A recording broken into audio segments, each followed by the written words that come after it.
Hi students, तो आज की क्लास में मैं आपको क्लास 10th का जो chapter area related to circle है उसके सारे इंपॉर्टेंट फॉर्मूले बताने वाला हूं। तो सबसे पहले हम स्टार्ट करते हैं। आपके पास एक सर्कल है। इस सर्कल का अगर आपको सर्कमफ्रेंस फाइंड करना हो तो सर्कमफ्रेंस ऑफ सर्कल कैसे फाइंड करते हैं? क्लास 6 7 से पढ़ते हुए आ रहा है। Circumference of circle that is 2 pi r, है ना। अब इसी सर्कल का आपको एरिया फाइंड करना हो, ये जो अंदर वाला पार्ट है इसके लिए आप एरिया फाइंड करोगे तो एरिया ऑफ सर्कल क्या होगा आपका? Area of circle pi r square. ठीक है ना। एरिया ऑफ सर्कल के साथ साथ अगर इस सर्कल को अगर 4 इक्वल पार्ट में आप डिवाइड कर देते हैं, ये क्या फॉर्म हो जाता है? क्वाड्रेंट, है ना। तो एक सर्कल के अंदर टोटल कितने क्वाड्रेंट होंगे? 4 क्वाड्रेंट होंगे। तो एरिया ऑफ क्वाड्रेंट क्या आएगा हमारा? एरिया ऑफ क्वाड्रेंट ये हो जाएगा आपका 1/4 इंटू पाई r स्क्वायर। क्यों? क्योंकि एक सर्कल के अंदर 4 पार्ट है, मींस 4 क्वाड्रेंट है। तो एक क्वाड्रेंट का एरिया निकालने के लिए हम क्या करेंगे? एरिया ऑफ सर्कल को 4 से डिवाइड कर देंगे। ठीक है ना। एरिया ऑफ क्वाड्रेंट के साथ साथ अगर हमने ये सर्कल दिया हुआ, इस सर्कल के अंदर इस सेंटर पॉइंट से आपने ये क्या आपका रेडियस, ये जो एरिया है इसे बोला जाता है सेक्टर। और ये कौन सा सेक्टर है आपका? ये है माइनर सेक्टर। और इसके बाहर वाला जो ये वाला एरिया है ये आपका है मेजर सेक्टर।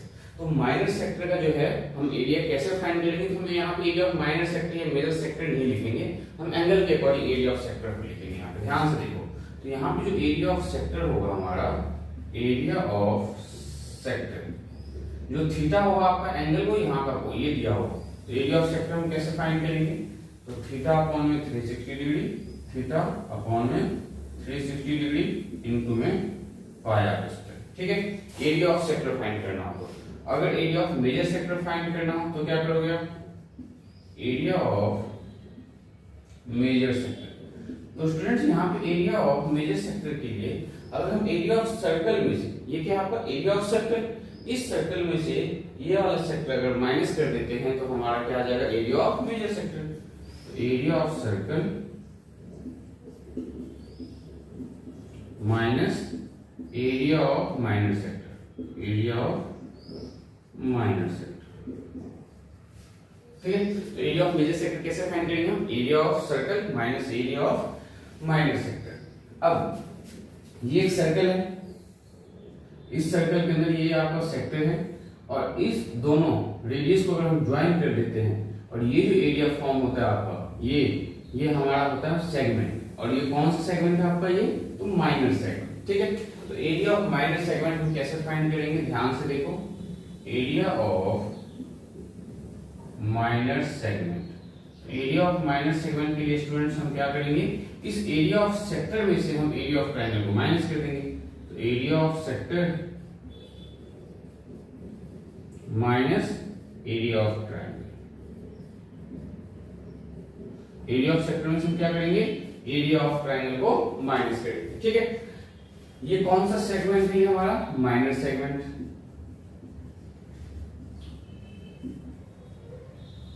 सिमिलरली अगर आपसे पूछा जाए कि मेजर सेगमेंट बताओ कौन सा है, तो ध्यान से देखो, मेजर सेगमेंट इस पार्ट को छोड़ के सारा का सारा आपका मेजर सेगमेंट है। This one,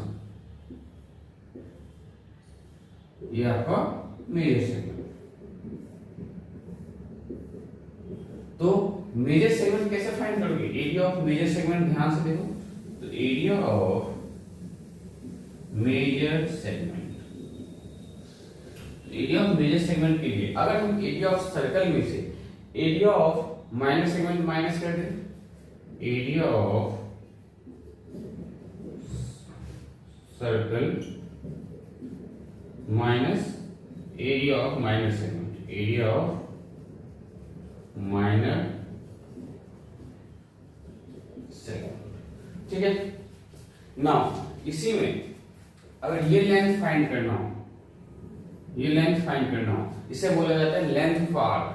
length of arc find करने का फॉर्मूला क्या है? देखो ध्यान से, लेंथ ऑफ आर्क अगर फाइंड करना हो तो सेम फॉर्मूला यूज करेंगे हम, थीटा अपॉन में 360 डिग्री इनटू में 2 पाई r। जब एरिया से related area of sector find करना था, ध्यान से देखो, तो एरिया ऑफ सेक्टर में था थीटा अपॉन 360 इनटू में पाई आर स्क्वायर, जिसमें क्या आता था, ये एरिया आता था। और ये लेंथ ऑफ आर्क में क्या आएगा, ओनली दिस वन, ये जो लेंथ है आपका यहां से ये कितना है, अगर हमें ये फाइंड करना हो तो थीटा अपॉन 360 इनटू में 2 पाई आर का यूज करोगे, ठीक है। अब ध्यान से देखो, area of minor segment, area of major segment आपको बता दिया गया है। इसी के साथ आपको याद रखना है area of triangle. Area of triangle आपको पता होना चाहिए, हाफ बेस इनटू में हाइट, और ये आप तभी यूज करोगे जब आपका एंगल क्या हो, 90 डिग्री का हो। और area of equilateral triangle, area of equilateral triangle, तो एरिया ऑफ इक्विलेटरल ट्रायंगल के लिए हम फॉर्मूला यूज करते हैं, दैट इज √3/4 इनटू में साइड का स्क्वायर। जो क्लास 10th में चैप्टर 10 है आपका अकॉर्डिंग टू न्यू एनसीईआरटी, तो एरिया रिलेटेड टू सर्कल में ये सारे फॉर्मूले हैं जिनके बिहाफ पे हम एक्सरसाइज के ईच एंड एवरी क्वेश्चन को सॉल्व करते हैं। तो मिलते हैं नेक्स्ट वीडियो में एक्सरसाइज 10.1 के साथ, हम जिसमें कि एग्जांपल्स और एक्सरसाइज के क्वेश्चन सॉल्व करने वाले हैं।